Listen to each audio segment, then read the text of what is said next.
بسم الله الرحمن الرحيم. الحمد لله رب العالمين، والصلاة والسلام على سيدنا محمد وعلى آله وصحبه أجمعين. إن ما يحصل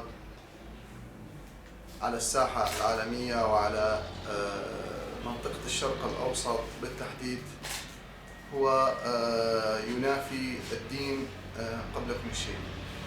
نرى بأم أعيننا اعتداء على الجيران، وخصوصا ما يحصل من قبل الدولة التركية من قطع للمياه وقصف للقرى الآمنة وتهجير السكان الآمنين والتهديدات المستمرة واستهداف الناس بالسيارات المسيرة.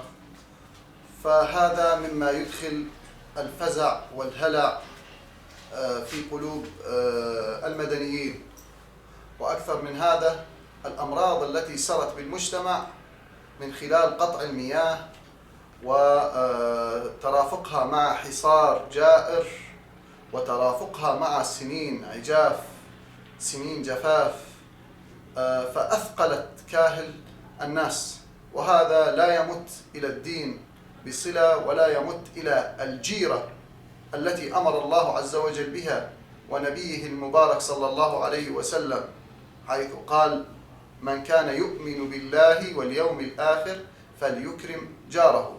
فما حصل في هذه السنين العجاف على بلدنا واستمرار إلى حد هذا اليوم التهديدات والهجمات بالطائرات المسيرة وبكافة أنواع الوحشية وتهجير الناس من قراهم وبلادهم الآمنين في حر الصيف وفي برد الشتاء، فهذا مما لا يرضاه ديننا الكريم.